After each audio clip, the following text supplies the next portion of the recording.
Namaku Raka. Aku hanya seorang pemuda biasa, lahir dan besar di sebuah kampung kecil di Jawa Tengah. Hidupku sederhana. Pagi hari aku berangkat bekerja sebagai tukang kayu di bengkel milik pamanku. Sore pulang, lalu membantu ibu menyiram tanaman di halaman rumah. Aku tidak pernah membayangkan hidupku akan berubah drastis, karena bagiku hari-hari itu begitu damai. Raka, tolong ambilkan ember air di sumur, nak. Panggil ibu suatu sore. Iya, Bu. Sekalian nanti saya siram bunga melati, jawabku sambil tersenyum. Halaman rumah kami penuh bunga. Ibu memang suka menanam, katanya, agar rumah terasa lebih sejuk. Malam harinya aku sering duduk di beranda, memandang bintang sambil mendengar suara jangkrik. Sesekali aku ngobrol dengan tetangga yang lewat. Raka, kapan nikah? Umurmu kan sudah cukup, gurau Pak Sardi, tetangga sebelah. Aku hanya tertawa kecil. Belum ketemu jodohnya, Pak. Padahal sebenarnya, aku sudah punya seseorang di hati. Namanya Ayu. Gadis manis, ramah dan lembut yang sering membantu di warung ibunya. Kami belum resmi berpacaran, tapi aku yakin suatu hari nanti akan melamarnya. Hari-hariku waktu itu terasa begitu ringan. Pagi bekerja, malam berbincang, lalu tidur dengan nyenyak. Tidak ada beban, tidak ada masalah. Aku bahkan sempat berpikir, mungkin hidupku akan selalu begini, sederhana tapi bahagia. Namun aku tidak tahu bahwa kebahagiaan itu hanya sebentar, dan bahwa dalam waktu dekat, ada seseorang yang akan masuk ke hidupku, membawa badai besar yang tak pernah kubayangkan sebelumnya. Hari itu aku baru saja pulang dari bengkel. Matahari sudah condong ke barat, jalanan kampung mulai sepi. Ketika melewati warung di dekat lapangan, aku melihat seorang perempuan berdiri di sana. Dia berbeda dari orang-orang yang biasa kutemui. Kulitnya pucat, wajahnya cantik tapi dingin. Tatapannya tajam seakan bisa menembus isi hatiku. Rambutnya panjang terurai, dan gaun sederhana yang ia pakai seolah membuatnya tampak semakin misterius. Kamu Raka, ya? Suara perempuan itu pelan tapi jelas. Aku mengangguk pelan. Iya, siapa ya, Mbak? Dia hanya tersenyum samar. Senyum yang entah kenapa membuat bulu kuduku meremang. Namaku Sekar. Aku baru saja pindah ke kampung ini. Senang akhirnya bisa bertemu denganmu. Aku sedikit bingung. Bagaimana bisa dia langsung mengenal namaku? Padahal aku baru melihatnya hari itu. Tapi aku mencoba sopan. Oh begitu, selamat datang, Mbak. Semoga betah di sini. Kalau butuh bantuan, jangan sungkan. Terima kasih, Raka. Aku akan ingat kata-katamu itu. Dia lalu berjalan pergi dengan langkah pelan. Tetapi entah kenapa, aku merasa ada sesuatu yang berat tertinggal di dadaku setelah pertemuan singkat itu. Malamnya aku masih memikirkan perempuan itu. Wajahnya seakan muncul setiap kali aku memejamkan mata. Padahal aku sama sekali tidak mengenalnya. Aku bergumam sendiri di kamar, kenapa aku merasa aneh, ya? Seolah-olah pertemuan tadi bukan kebetulan. Aku tidak tahu bahwa perkenalanku dengan Sekar akan menjadi awal dari segalanya. Awal dari cerita yang penuh kegelapan, dan perlahan merenggut semua kedamaian yang kumiliki. Sejak hari itu, Sekar semakin sering muncul di hadapanku. Anehnya, dia selalu tahu di mana aku berada. Kalau aku sedang membantu ibu menyiram bunga, tiba-tiba dia lewat sambil menyapa. Kalau aku pulang dari bengkel, dia sudah duduk di warung seolah sedang menungguku. Lagi sibuk, Raka? Tanyanya suatu sore sambil tersenyum. Tidak, cuma bantu ibu sebentar, jawabku, berusaha biasa saja. Aku suka lihat kamu rajin begitu. Tidak semua laki-laki seperti kamu. Kata-katanya membuatku kikuk. Aku tidak terbiasa dipuji seperti itu. Apalagi oleh perempuan yang baru ku kenal. Semakin hari Sekar semakin berani. Pernah suatu malam, aku sedang duduk di beranda rumah sambil menyeruput teh hangat. Tiba-tiba terdengar suara langkah kaki mendekat. Kamu belum tidur, Raka? Suaranya terdengar pelan, tapi jelas dari balik pagar. Aku terkejut. Mbak Sekar, malam-malam begini masih keluyuran. Dia tersenyum samar. Aku cuma ingin ngobrol denganmu. Rasanya tenang kalau ada di dekatmu. Dadaku berdegup tak karuan. Ada bagian dari diriku yang merasa kasihan. Tapi di sisi lain aku merasa tidak nyaman. Apalagi aku tahu perasaanku sudah condong pada Ayu. Namun tatapan mata Sekar selalu membuatku sulit menghindar. Ada sesuatu dalam dirinya. Entah pesona atau mungkin semacam kekuatan yang membuatku tidak bisa begitu saja pergi. Malam itu ketika akhirnya dia pamit pulang, aku hanya bisa menghela napas panjang. Kenapa rasanya makin lama dia makin dekat denganku? Aku harus hati-hati, gumamku.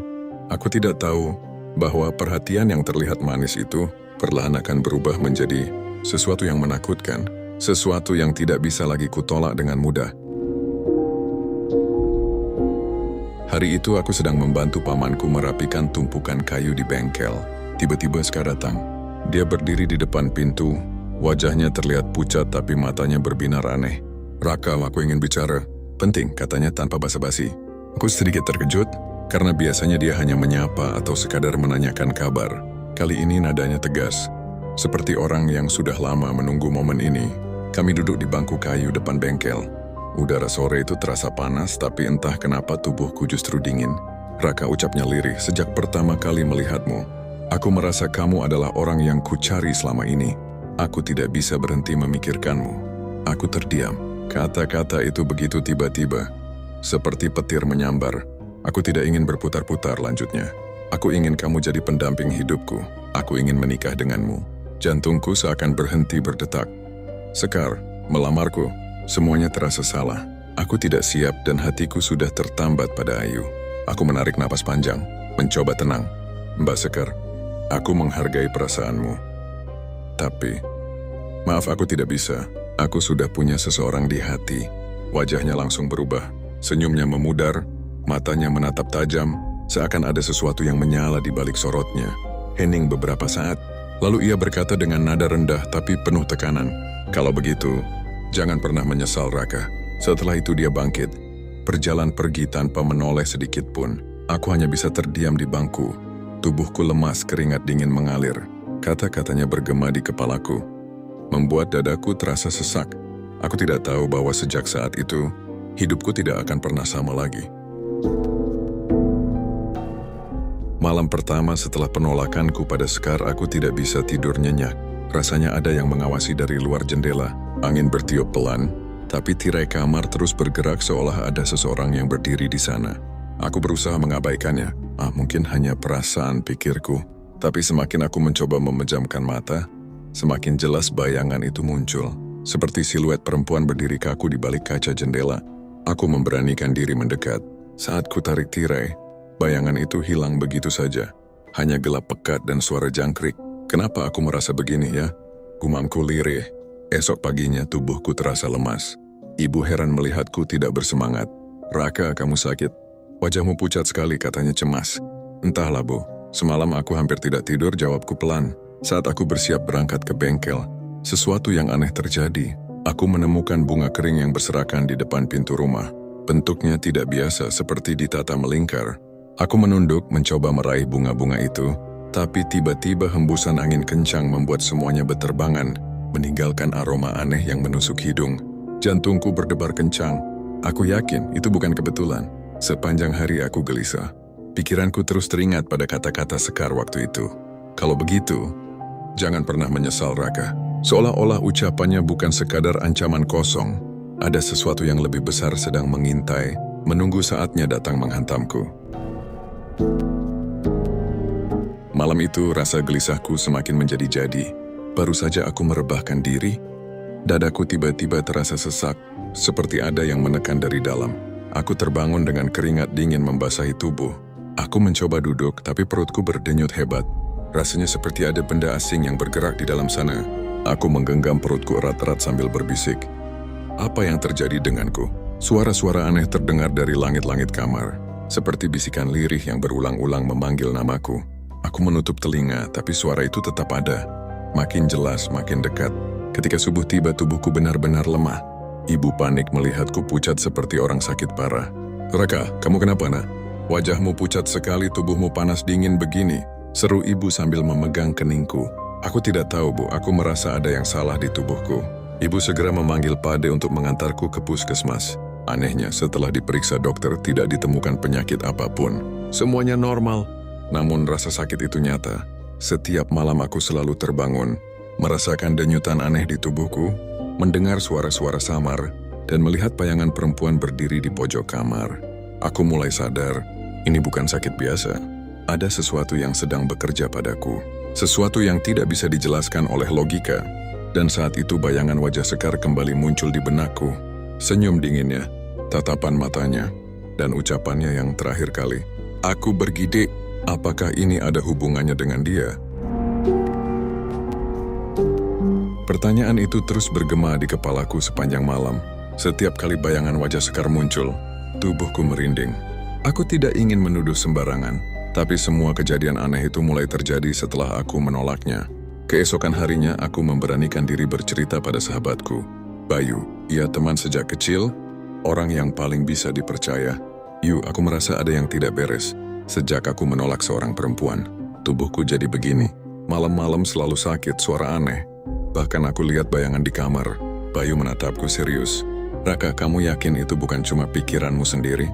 Aku menggeleng lemah. Kalau cuma pikiran, kenapa badanku juga ikut tersiksa? Bayu terdiam lama lalu berbisik, kalau begitu, mungkin kamu harus coba minta tolong ke orang yang paham hal-hal begitu. Di kampung sebelah ada Pak Wiryo, orang tua yang katanya bisa membantu kalau ada gangguan. Malam itu juga aku dan Bayu pergi ke rumah Pak Wiryo. Rumahnya sederhana, dindingnya dari anyaman bambu, diterangi lampu minyak yang temaram.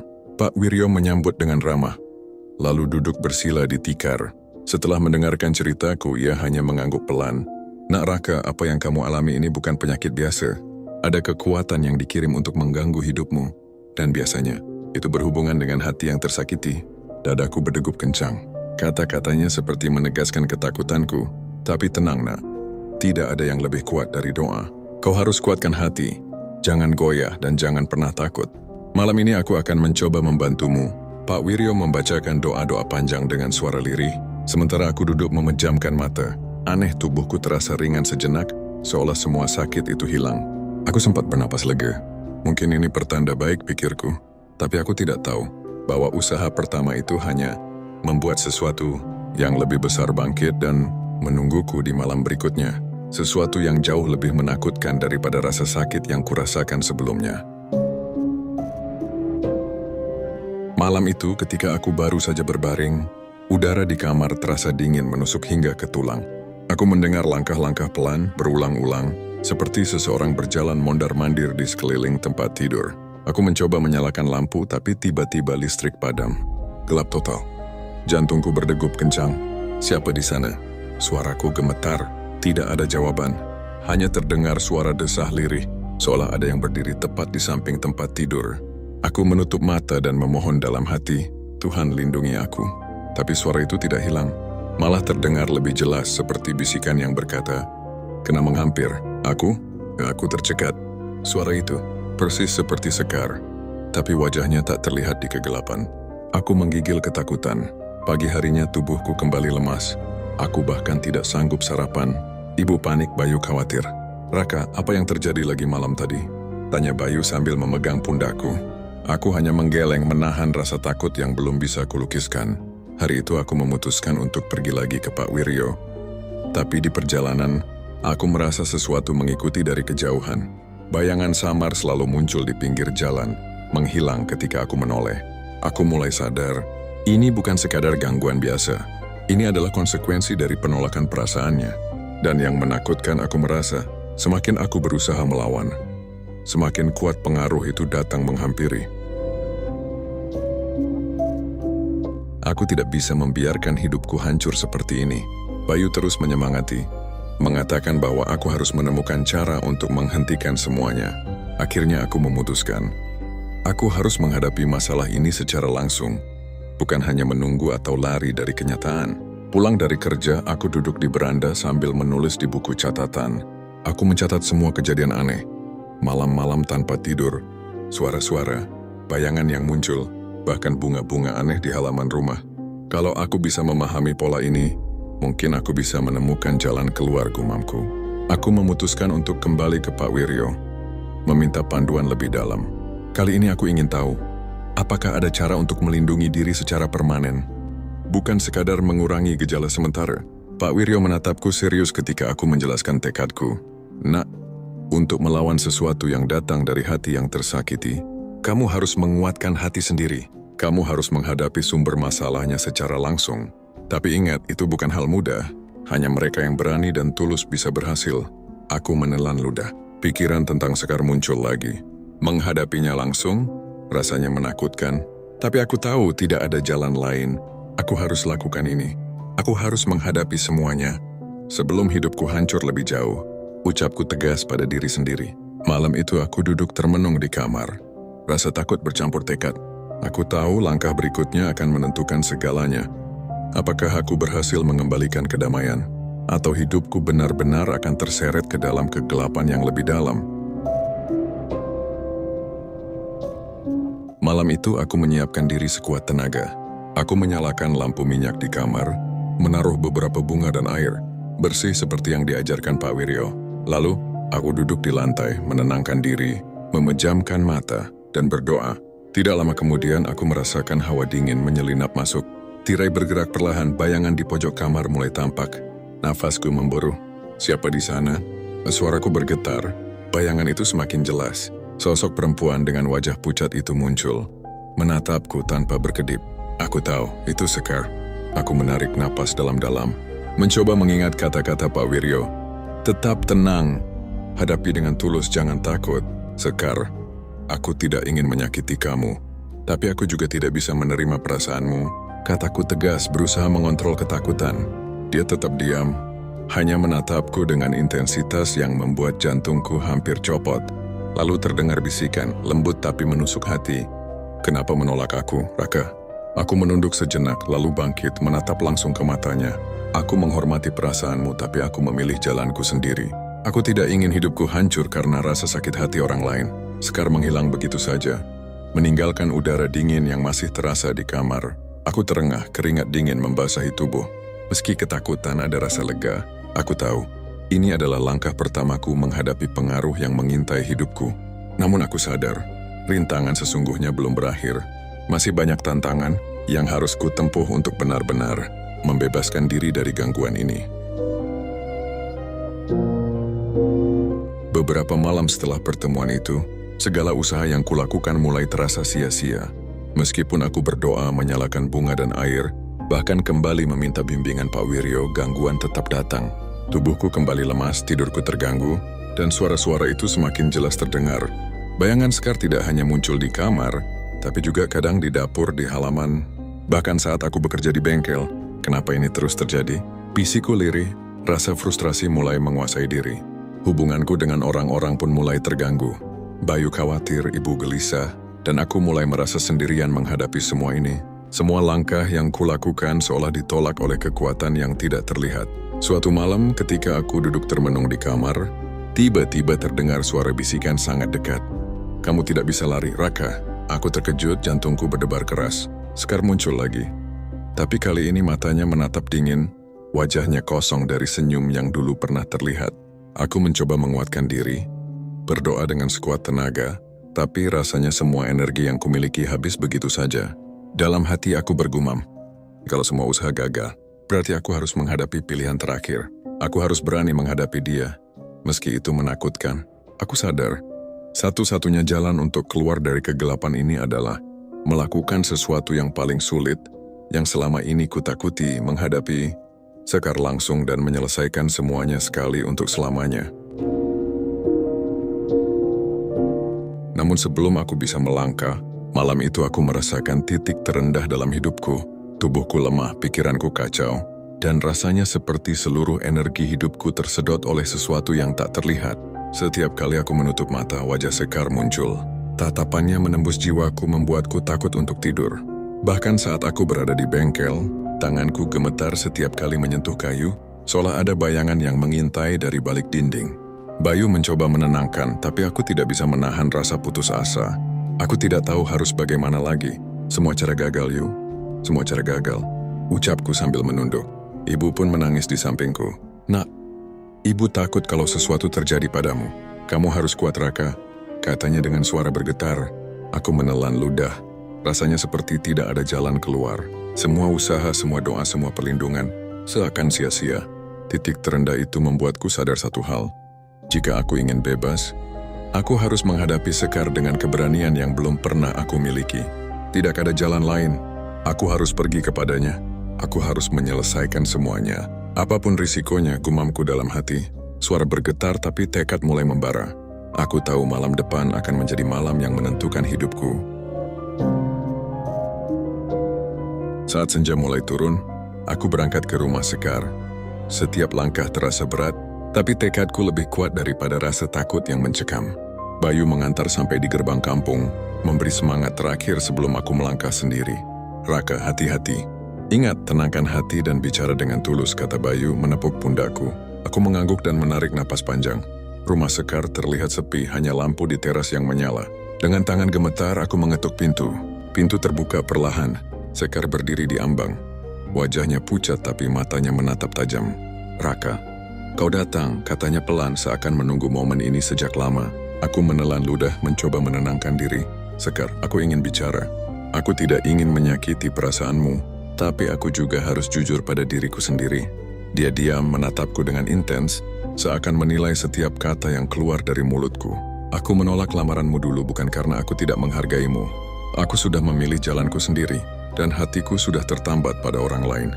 Aku mohon, lepaskan aku dari bayanganmu. Biarkan aku hidup damai," ucapku dengan suara serak tapi tulus. Sekar tetap menatapku, lalu perlahan-lahan matanya berkaca-kaca. Suasana menjadi hening. Hanya terdengar detak jantungku yang kencang. Lambat laun, hawa dingin yang selama ini mengisi rumah itu mulai mereda. Bayangan di pojok kamar menghilang. Sekar menunduk menahan tangis. "Maaf, aku terlalu keras kepala. Aku akan melepaskanmu," bisiknya. Aku menghela napas panjang. Tubuhku lemas tapi lega. Aku tahu ini adalah awal dari kebebasan yang kutunggu selama ini. Namun aku juga sadar, perjalanan untuk benar-benar pulih dari semua kengerian ini masih akan panjang. Beberapa hari setelah pertemuan itu, hidupku terasa sedikit lega. Suasana gelap yang menghantui malam-malamku mulai mengendur. Tapi Pak Wiryo mengingatkanku bahwa ini belum sepenuhnya selesai. "Nak, untuk benar-benar aman, ada satu hal terakhir yang harus kau lakukan. Kamu harus menghadapi Sekar sekali lagi, bukan untuk menolak atau menerima, tapi untuk memutus ikatan ini dengan tulus. Hanya itu yang bisa mengakhiri semuanya," katanya serius. Aku terdiam, menghadapinya sekali lagi, tapi kali ini bukan untuk menolak, melainkan untuk menutup babak dengan sepenuh hati. Rasanya menakutkan. Malam itu aku menyiapkan diri membawa doa dan niat tulus di hati. Bayu mengantarku sampai di gerbang rumah Sekar, memberi semangat terakhir. Ketika aku mengetuk pintu, Sekar keluar dengan tatapan hampa tapi lembut. Aku menarik napas dalam, menatap matanya dan berkata, "Sekar, aku datang bukan untuk menolakmu lagi. Aku datang untuk meminta agar kita sama-sama bisa melanjutkan hidup tanpa saling menyakiti. Aku memohon, lepaskan aku dan dirimu dari semua ini." Sekar menunduk lama, kemudian perlahan tersenyum tipis. "Aku mengerti, dan aku akan melepaskanmu, Raka. Semoga kita bisa menemukan kedamaian masing-masing," bisiknya. Saat itu hawa dingin yang selalu mengisi rumahnya perlahan hilang. Suasana menjadi hangat tenang. Aku merasa lega tapi juga emosional. Semua ketakutan, semua gangguan akhirnya menemukan ujungnya. Aku tahu, langkah terakhir itu adalah keputusan tersulit dalam hidupku. Tapi berkat keberanian dan ketulusan, aku berhasil menutup babak gelap ini. Hari-hari berikutnya terasa berbeda. Tidurku nyenyak tanpa gangguan. Tubuhku terasa ringan dan hatiku tenang. Bahkan Bayu dan Ibu bisa melihat perubahan itu. Aku kembali tersenyum. Seperti dulu sebelum semua ini terjadi. Aku menyadari bahwa ketenangan ini bukan hanya karena Sekar melepaskan, tapi karena aku berani menghadapi ketakutanku sendiri. Aku belajar bahwa keberanian dan ketulusan bisa memutus lingkaran kegelapan yang selama ini mengekang. "Raka, kamu terlihat lebih tenang sekarang," kata Bayu suatu sore ketika kami duduk di beranda. Aku tersenyum. "Iya, Yu. Semua rasa takut dan tekanan itu sudah kutinggalkan. Aku merasa bebas. Aku kembali ke rutinitas sehari-hari dengan semangat baru. Bekerja di bengkel, membantu ibu di halaman, bahkan mulai menyapa tetangga dengan lebih hangat. Semua terasa lebih hidup, lebih penuh warna. Namun aku tidak melupakan pengalaman itu. Setiap kali memandang bunga melati di halaman rumah, aku ingat bahwa hidup bisa terganggu oleh hal-hal yang tidak terlihat. Tapi dengan keberanian dan ketulusan semua bisa diatasi." Aku tersenyum, menatap langit sore yang cerah. Akhirnya, aku bebas, dan aku siap menjalani hidupku dengan damai. Hari-hari berikutnya aku habiskan dengan menata ulang hidupku. Aku kembali ke bengkel, membantu ibu di halaman rumah, dan mulai meluangkan waktu untuk hal-hal yang dulu membuatku bahagia. Tapi yang paling penting, aku belajar menjaga hati dan pikiran dari gangguan yang bisa muncul kembali.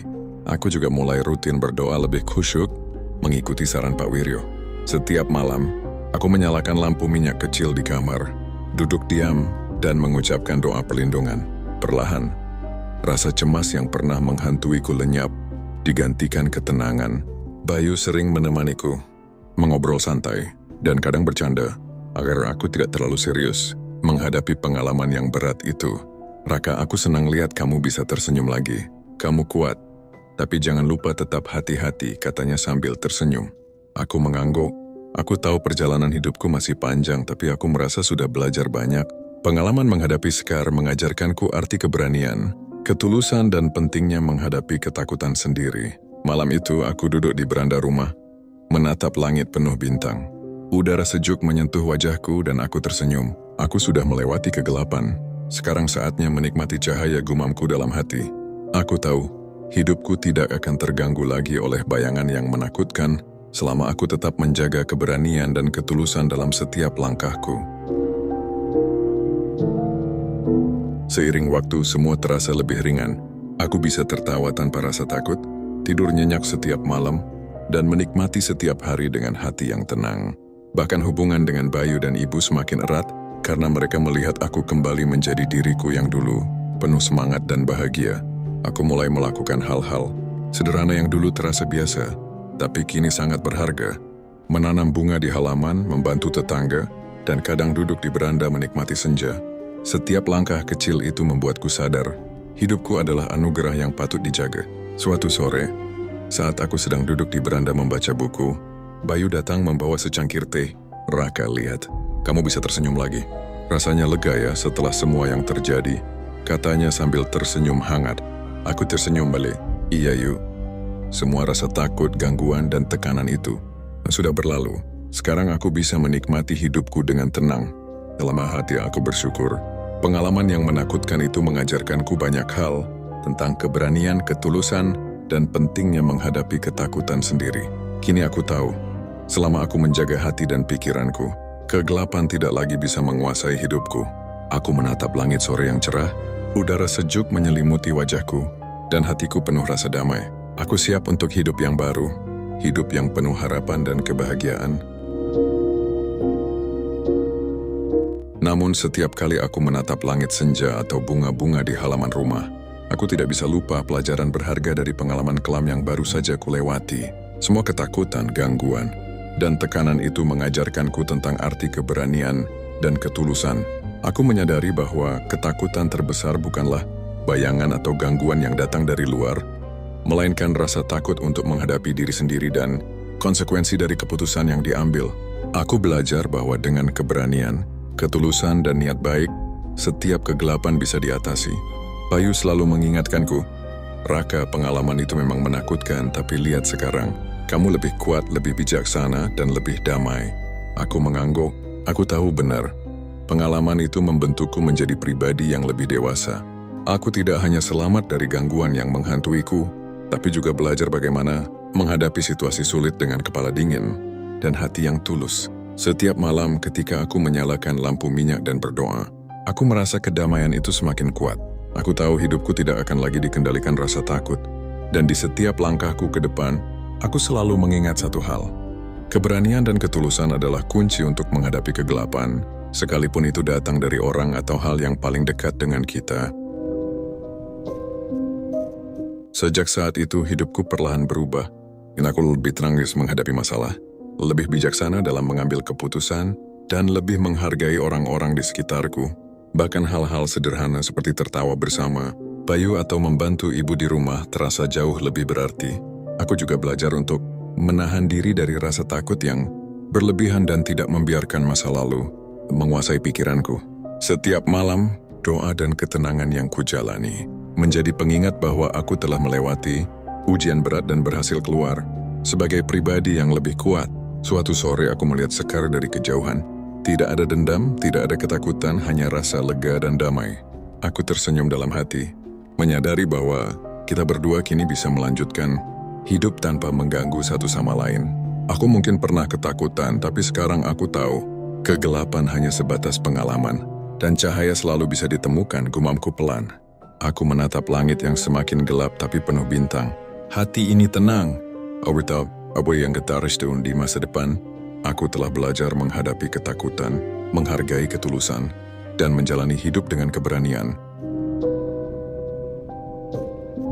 Kini aku bisa menatap hidupku tanpa rasa takut, Setiap malam aku duduk di beranda rumah, menikmati angin sejuk, menatap bintang, dan merasakan kedamaian yang selama ini terasa mustahil.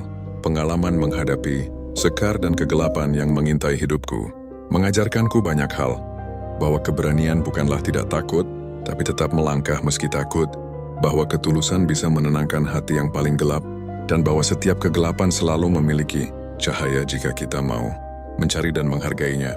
Bayu sering tersenyum melihatku sekarang, dan ibu pun tenang, karena aku kembali menjadi diriku yang sebenarnya. Aku juga belajar memaafkan, bukan hanya orang lain, tapi juga diriku sendiri atas rasa takut dan kesalahan yang pernah kurasakan. Setiap bunga yang tumbuh di halaman rumahku, setiap senja yang kutatap, menjadi simbol bahwa hidup bisa kembali indah, meski pernah dilanda gelap. Aku tersenyum, dan untuk pertama kalinya setelah waktu yang lama, hatiku benar-benar damai. Aku telah melewati kegelapan, aku telah menghadapi ketakutanku, dan kini aku siap menjalani hidup dengan penuh harapan, keberanian, dan ketulusan.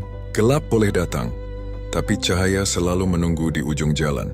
Dengan itu, aku menutup babak hidup yang penuh ketakutan dan memulai lembaran baru yang lebih terang, penuh kedamaian dan harapan yang tak tergoyahkan.